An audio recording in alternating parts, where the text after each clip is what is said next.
Hey, what's up? It's another retarded episode of AK Talks Morning Show. I'm AK. This is great. This is going to be a really fun episode. I didn't get to drink, didn't get to smoke before this, so this is going to be boring as fuck again for me and maybe for you. I'm just joking. It's about to be a really great episode and it's going to be a lot of fun. Topic 1, I'm going to talk about sleep.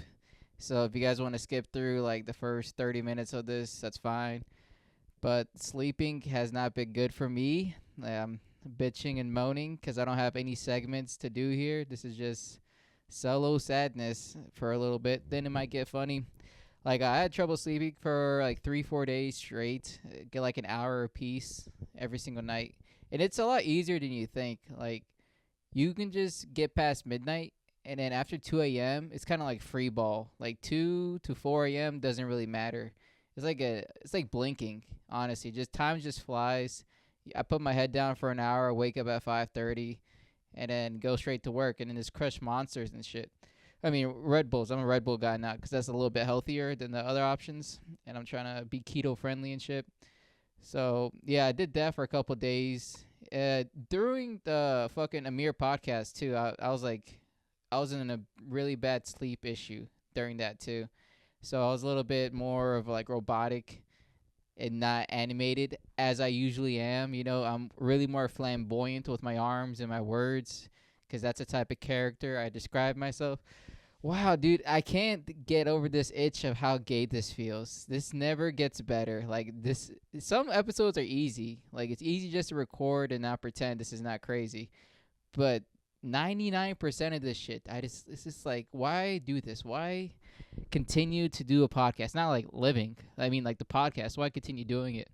There is no traction. I have no responses. It's just random. Like it's sporadic. Every single time someone watches this, like, oh, it's kind of funny, and like I saw the retention rate. You watch it for 3 minutes, and then you're trying to pat me on the back so I don't like jump off a bridge with your name tattooed on my shirt. Like it's so fucking stupid to do this. I keep telling myself like it's a marketing aspect. Like this is great for the long term. If I do comedy for 15 years, 20 years, 30 years, like it's great to have like a beginning story so people can follow. But it sucks right now. Like right now, it's just really gay to do. I try to get more guests on, but it's just like I'm not really that serious about this either. I don't really take this like for the opportunity it is to create an atmosphere of comedy, create personalities that people can see all across the world and see the world of comedy in my own perspective.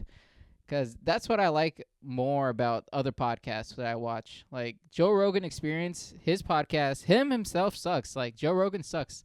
But the atmosphere he creates, it's like a friendly, you feel like you know the people because you hang out because he hangs out with them for hours and it's recorded and posted online, and you can if you watch it for hours, you're like, oh, I know what he laughs at, I know what type of humor he enjoys, I know what type of things he enjoys throughout the week. And it builds like this atmosphere because like you can hate Joe Rogan but you can't hate his podcast because it's just so big. The network is so big.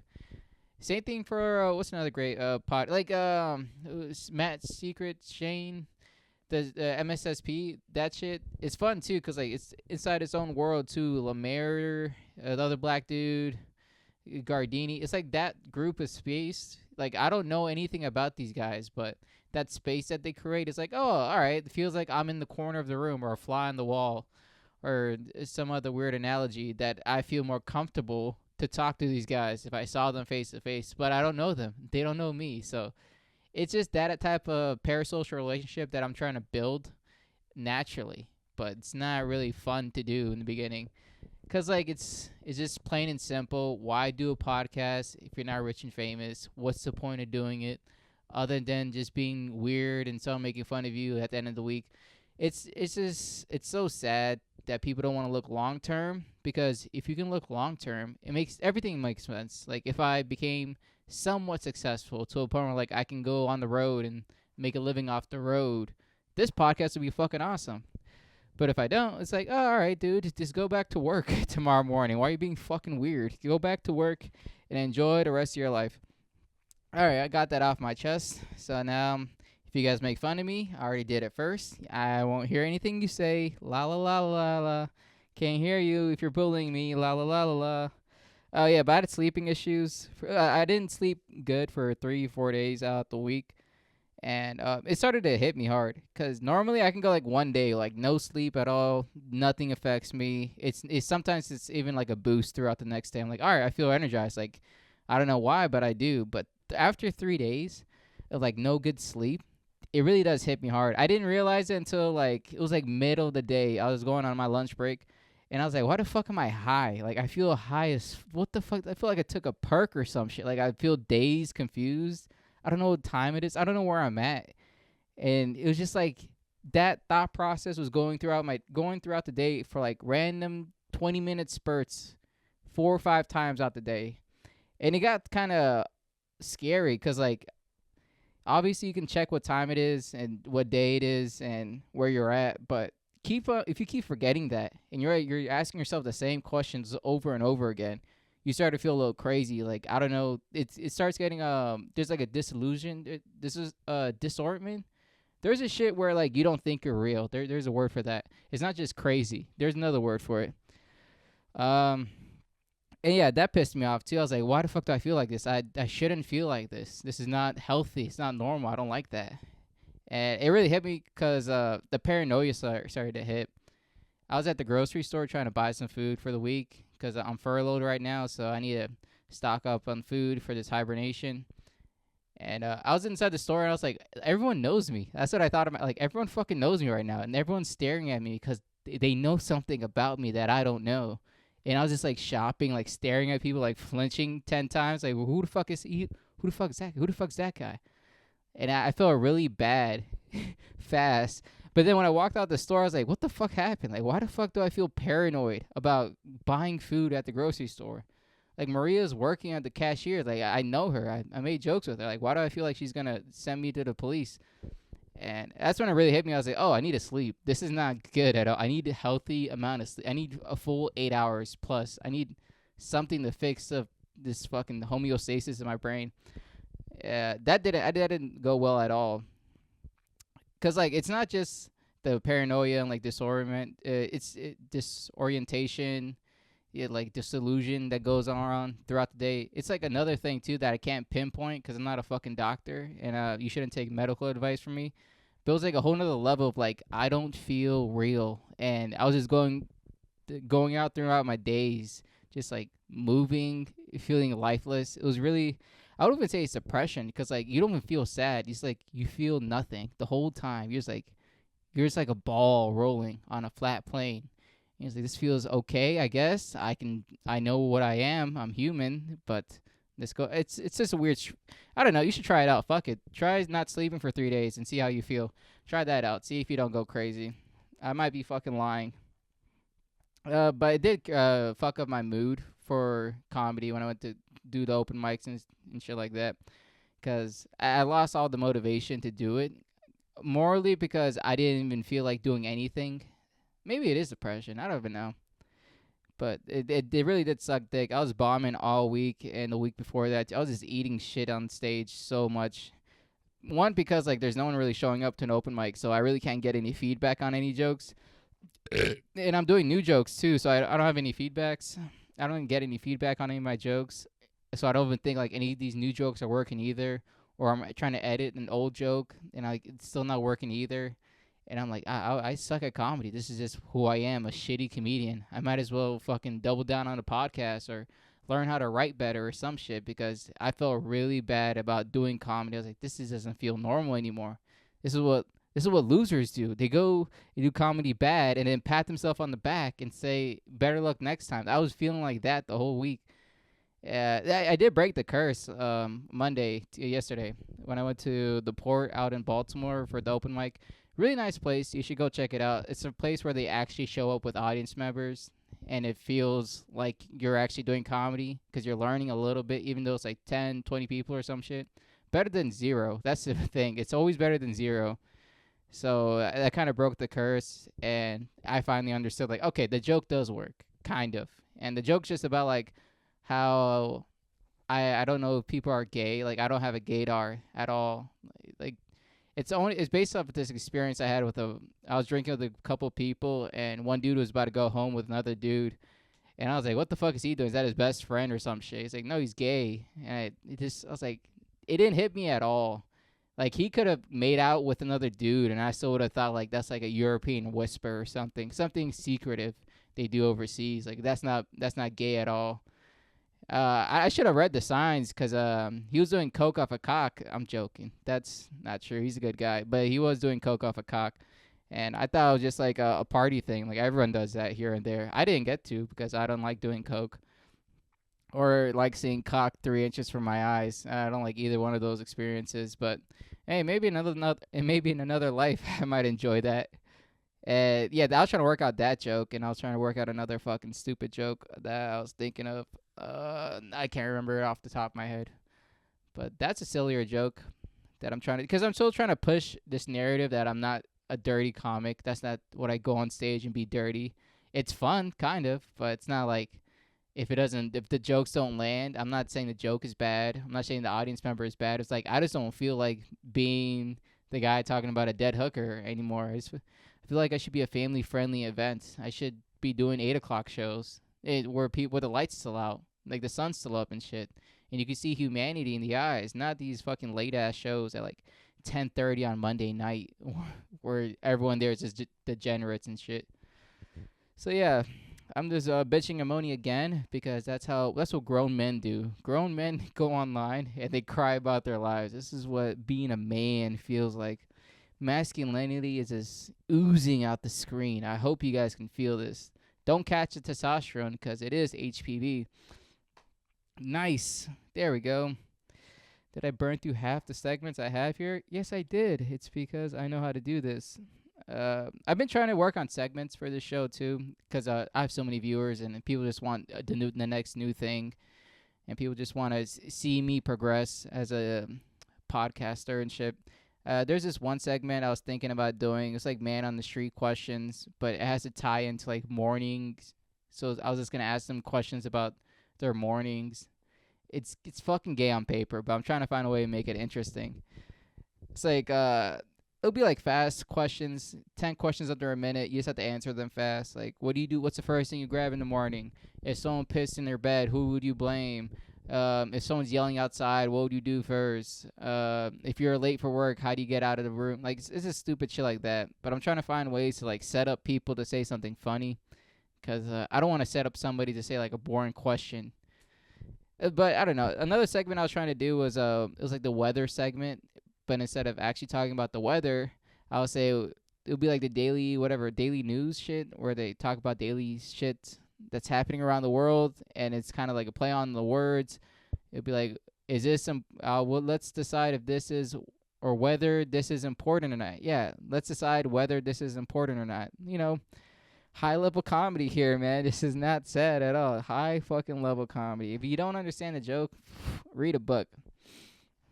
Or go to work because you're doing better in life. All right. What else we got here?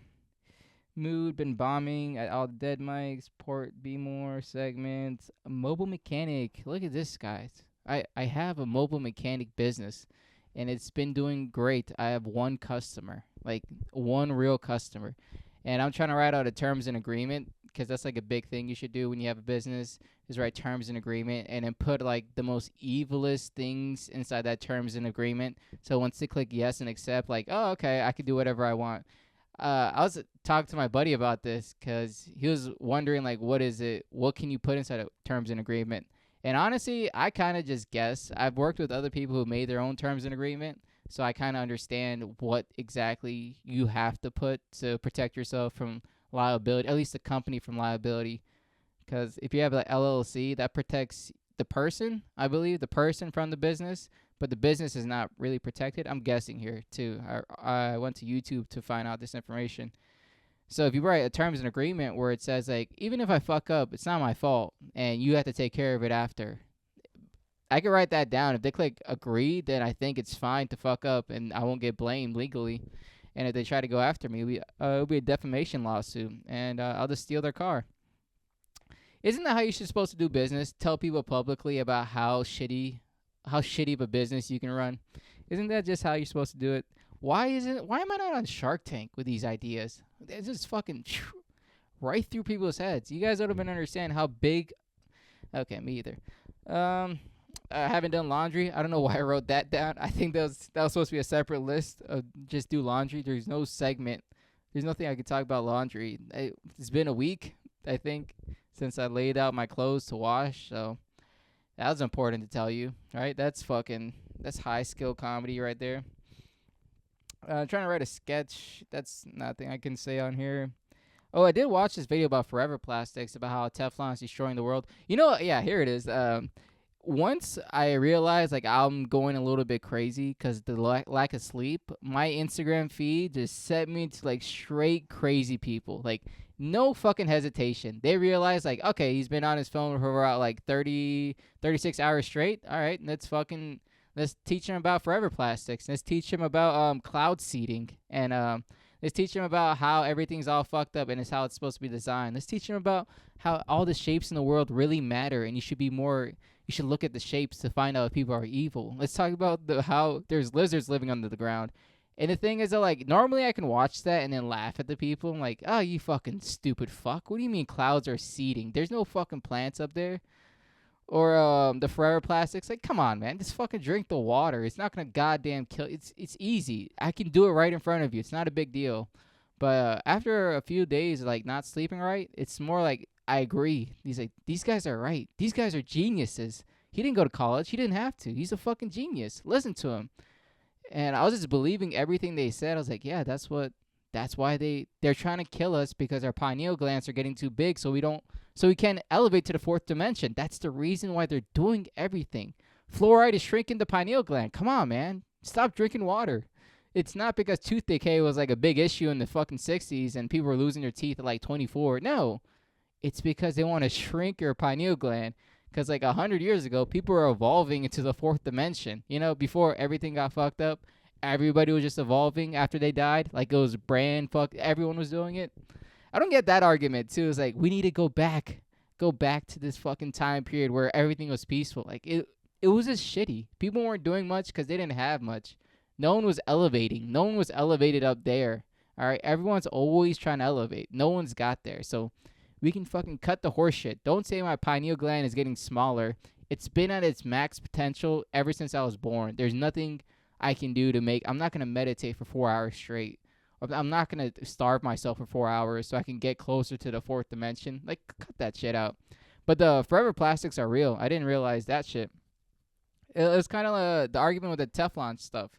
Like, Teflon was made by accident. They were, like, mixing up chemicals, and they accidentally made this unstable version of Teflon, and they try to destroy it by doing everything, and it's like, oh, it just doesn't destroy at all. Like, it's really hard to break. It's almost impenetrable or some bullshit like that. So they decided to coat it with other things. I'm just like butchering it up. There's a great video that talks about this, but I'm just butchering it up right now. So they covered everything in Teflon, from weapons first with all the military and industrialized everything, so everything could stay longer, lasting longer, rust prevention, this quality overall just gets better and better.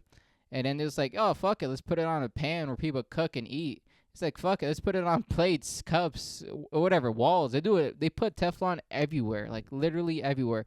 And people think like Teflon itself, the Teflon pans are bad for your body because it has that chemical, that forever chemical that gives you like 100% more cancer than the average Joe. But that's not the issue. It's if you're cooking with a Teflon pan to a higher than recommended amount of heat, then you're eating cancer. But other than that, you're perfectly fine. It's stable enough for you to be just fine. But the way it went into the bloodstreams of everyone else inside the water source, because right now this Teflon, forever plastic, whatever you guys want to call it, because they keep changing the words that people don't care as much anymore. But it's still a fucking big deal because they did poison the world, not just like our side of the fucking Mississippi, but the whole fucking world. So if you, wherever you are, you can get your blood tested and it'll say, yeah, you have a little bit of forever chemicals in your body. Tough tits, sorry, might be. The way that it happened was that they were dumping off the excess runoff fucking poison into the stream, which is fine. That's not the big issue. But then they started mixing it with another chemical, And then it's like, oh, now this shit is fucking bloodborne. Now you can go through anything. It can go through the body, the bloodstream, air, solid. I don't know what else. Matter. It can go through matter and go into your blood. It started off inside of West Virginia. That was a big case. West Virginia, there was a plant, a factory plant, and a waste management area where they dump all the fucking landfill. And about like 10 miles down the other direction, there was a guy's farm. And the water runoff went straight to his farm, killed all his cows. And he just fucking started getting pissed about that shit. He told everyone's like, yeah, they're trying to fucking kill my farms. I can't live like this. I have to make a living. And his whole town shunned him because the Teflon factory gave the whole town economic success. So everyone was like happy that it was there. But this guy was like the only guy who was brave enough to fucking say like, this is fucked up. They're killing my cows. I'm about to die. You guys should give a fuck about me. And no one really gave a shit until it got bigger and bigger. The cases got bigger and bigger. And it's still they're still like working as hard as they could. I'm talking about the Teflon people. They're still working, still making money. They're doing this thing where it's called like the fuck you method, where if you speak out against Teflon, they're like, okay, let's take it to court. And court's gonna last like 3 to 4 years. They'll always win or they'll always lose at the end. They'll settle on the case. Like, here's $1 million. We made 3.4 billion. I'm sorry what happened to your shitty fucking family. And now let's change the name of this fucking chemical to the next one. Because they'll just add like another proton or another electron. They'll add another fucking molecule to it to where it's exactly the same, but scientifically it is different. Still works exactly the way it's going to kill people. And then they're like, okay, let's run it up. Now we're not called Teflon. We're just called Tef. And we'll see if people figure it out. And then they figure it out. They run that cycle again for another 15 years. And then they keep changing it. So it's kind of the big fuck you to the world. And it's scarier than politics because this is a chemical war that they're fucking implementing on the people. I am 100% sure anyone who's owning that factory knows how bad is it and that their home probably has the cleanest water, cleanest air, cleanest food because they know how bad they are destroying the rest of the world. I'm guessing. I don't know the fucking founder of Teflon, but it's some tough tits learning about that shit. Because there's no solution to it at all. It's like, yeah, it's in your bloodstream. Fucking, you can stop smoking cigarettes, kind of. Maybe it might help, but other than that, it's in you. And it ain't going away. They measured it because I don't know how fast it grew throughout the years, but it has hit every single part of the world. There is no space on Earth where Teflon hasn't been fucking butt-fucked by it. Antarctica, Australia, India, Uzbekistan, I don't know, anywhere, dude. Anywhere where that they drink or eat or shit at all, that's where it fucking strives in. Because it's a forever chemical, so it just doesn't die. That's the reason it has that cute nickname. It just stays alive. And you should be worried, too. Not just me, all right? You too. And cloud seeding is another one. It's kind of like the old fucking gambit about how Jews control the weather because they're seeding the clouds. And I thought that was just like a good joke. I was like, oh, wow, never would have thought about a Jew controlling the weather. But Saudi Arabia admitted to like, yeah, we seed our clouds because we live in the desert and it's perfectly fine. We've been doing it for a couple years. I don't think it's a big deal. So it turned from like a conspiracy to like, yeah, it's just science. That's all it is, just science. We're practicing science on our people and they don't care. So the way that cloud seeding gets crazy is because people say they don't want that type of clouds. They don't want those type of clouds raining on them because that's acid rain and it kills the body. They're not wrong, too, because the water quality that's coming from the skies ain't healthy. None of this shit is, like, natural anymore. So it's just going to get worse and worse to a point where it is actually, like, acidic rain that's going to go on your body and kill you. But we're not there yet, so you can still drink the water. It's fine. The reason why it's crazy is because he built this contraption to open up clouds so the seeded clouds don't come around him. And in the video, it worked, and I believed him. I was like, I might try it out. You just duct tape some fucking copper inside a circle and then put a couple crystals inside of it and said, fuck it. I'm pointing it at the sky, and the sky opened up. I don't think he's wrong, but that's not something I want to be a part of. Even if it's 100% true and there is aluminum inside the clouds, that's why it's going to open up if you point an electromagnetic wave at it. I still don't think that's enough of a conversation to bring up to anybody. Like these conversations, you can't talk to anyone about this shit because one, they think you're crazy. Two, you are crazy for trying to bring this up. No one ever has like a genuine answer to any of this shit. It's never like, you know what we should do? We should keep doing research and find a way to explain to the people. It's always like, you know what we should do? We should find the guy who did it and let's just lock him up and ask him more questions. And ends up with like a meth ring and you're jacking off some other dude so he can stay quiet. It's just like a really big rabbit hole that I don't think I don't have the time for. So I did watch a couple movies. Oh, here we go. 26 minutes of straight fucking nonsensical information. Thank you, Jesus. So, The Hateful Eight is this movie directed by Quentin Tarantino. You probably seen it. I haven't. I'll give you a good review on it right now. Any Quentin Tarantino movie, I always give him 30 minutes. Like, straight up 30 minutes. Like, I'm going to watch this. I don't care how it starts because it's going to be slow, boring. I need to know, like, their social security of every single character you're building because it's so important at the end. But the Hateful Eight was pretty nice because in the beginning I was tired of it. I was like, all right, dude, let's skip past the credits. All right. Morgan Freeman's there. Come on. All right, come on, cause pick it up. All right. And then like the last 30 minutes, I'm like, this is the greatest film that ever made. Jesus, how did he think of this? It's so nice that I can't remember any other detail about it, but it was such a great movie. I don't remember the rest of the movie. Jesus Christ. It was a kind of fun movie. I don't know. Watch it. See what you guys fucking think. Piece of shit. I also watched the movie Roofman. It's a newer movie with Channing Tatum. I think that's the guy. 22 Jump Street, that dude. It's about somebody who robs places through the roof, and he's a man. So that's where the title comes in, and he tries to not be discovered, so he hides at a Toys R Us for a couple weeks, and he just becomes like there's a love interest inside of the movie too. I really don't get movies nowadays, honestly, because I'm watching the movie and it makes sense, but like trying to explain it to anybody, I just sound stupid, and I know I am, but I watched this movie yesterday, so I should have like some type of reason why you should watch it other than it's pretty cool. But that's really it. Those are two great movies. If you guys don't believe me, you're probably right.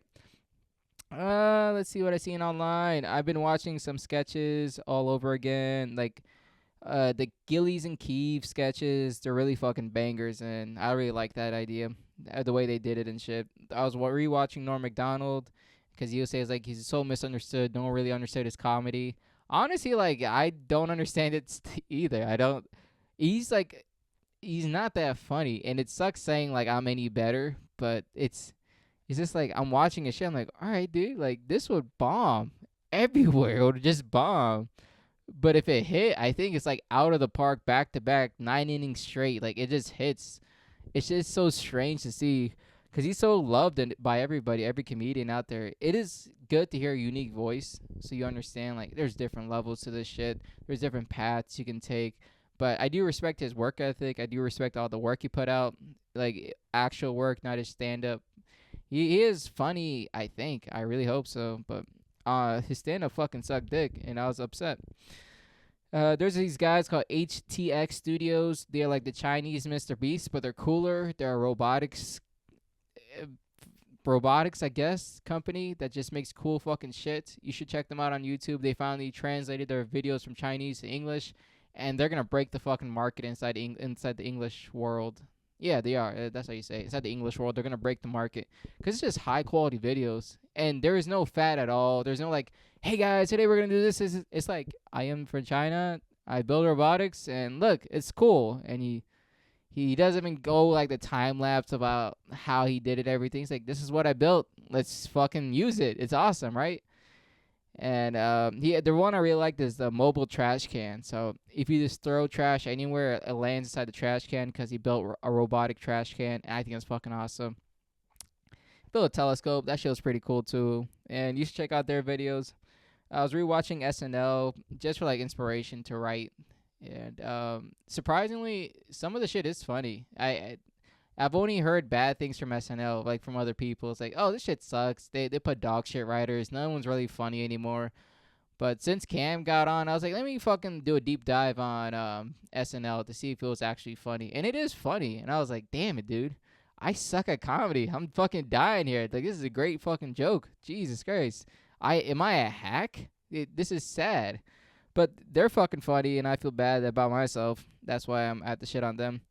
A great video is called Jokes That Launch Careers. I watched that shit and it kind of almost cried watching it because it's just about comedians, how they started out. Every single comedian you probably loved, or at least one of them you'll love, and you'll see them at their earlier years and how they progress as a comedian. And it's really just really cool to watch. You should watch that shit. And then there's a documentary kind of about the AK-47 released by horses. Check out that video.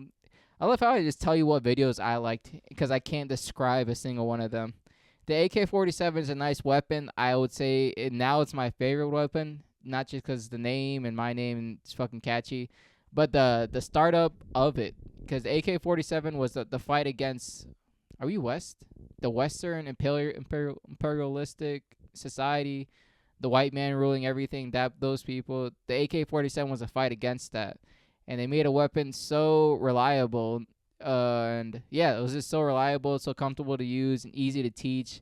It was just like a basic great gun that everyone should have. So they passed it around. They just kept saying, "Yo, we made it in Russia, and now we give it to the people in the Philippines. I mean, the Vietnamese, the Vietnam. They give it to people in Vietnam to fight against the Americans. Americans lost that fucking battle because they're using their Americanized guns versus the AK-47. And rumor has it was like, if you kill the Vietnamese soldier, I don't know what their fucking nickname was. Guerrilla warfare. If you kill one of those guerrillas, that means you get to take their gun, and their gun was way better than the gun that was issued in America. To a point where like people were dying, majority or most of the time, if it was like a gun-on-gun conflict or a weapon.